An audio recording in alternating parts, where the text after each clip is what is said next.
بسم اللہ الرحمن الرحیم۔ السلام علیکم ورحمۃ اللہ۔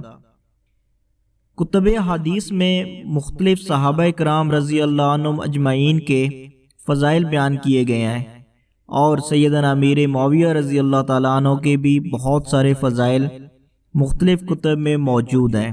آج انہی سے متعلق کچھ ایسی اہم چیزیں آپ کے ساتھ شیئر کریں گے جن کو آپ دوسروں کے ساتھ شیئر کر سکتے ہیں، تاکہ ہمارے ہر ایک بچے کو حضرت امیر معاویہ رضی اللہ تعالیٰ عنہ کے فضائل معلوم ہوں اور وہ ان کو پھر دوسروں کے ساتھ بیان کر سکیں۔ رسول اللہ صلی اللہ علیہ وآلہ وسلم نے فرمایا، اے اللہ، معاویہ رضی اللہ عنہ کو حساب کتاب سکھا اور اس کو عذاب جہنم سے بچا۔ کنز العمال۔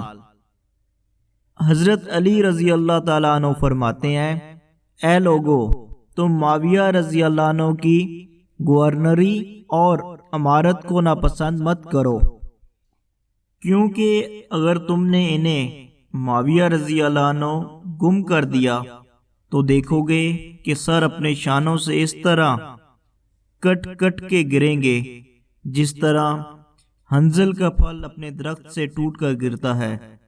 حوالہ البدایہ والنہایہ، حافظ ابن کثیر، صفحہ نمبر 130۔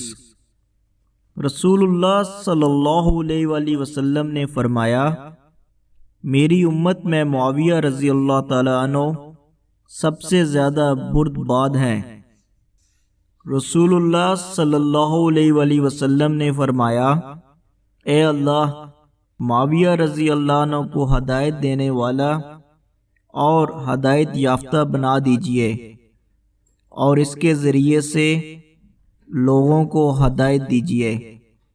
جامعہ ترمذی، جلد نمبر 2، صفحہ نمبر 247۔ حضرت عمیر بن سعد رضی اللہ تعالیٰ عنہ فرماتے ہیں، اے لوگو، معاویہ رضی اللہ عنہ کا ذکر بھلائی کے ساتھ کرو۔ رسول اللہ صلی اللہ علیہ وآلہ وسلم نے ان کو ہادی اور مہدی کے لقب سے نوازا۔ ترمذی، باب فضائل معاویہ رضی اللہ عنہ۔ رسول اللہ صلی اللہ علیہ وآلہ وسلم نے فرمایا، اللہ تعالیٰ قیامت کے دن معاویہ رضی اللہ عنہ کو اٹھائیں گے تو ان پر نور ایمان کی چادر ہوگی۔ تاریخ الاسلام، حافظ زیبی رحم اللہ۔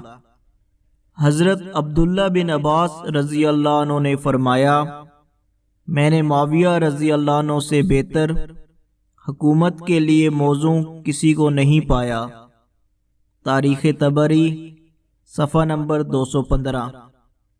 سیدنا عمر فاروق بن خطاب رضی اللہ تعالیٰ عنہ فرماتے ہیں، جب امت میں تفرقہ اور فتنہ برپا ہو تو تم لوگ معاویہ رضی اللہ عنہ کی اتباع کرنا اور ان کے پاس شام چلے جانا۔ تظہیر الجنان، صفحہ نمبر 37۔ رسول اللہ صلی اللہ علیہ وآلہ وسلم نے فرمایا، معاویہ رضی اللہ عنہ میرا رازدان ہے، جو اس سے محبت کرے گا وہ نجات پائے گا، جو بغض رکھے گا وہ ہلاک ہوگا۔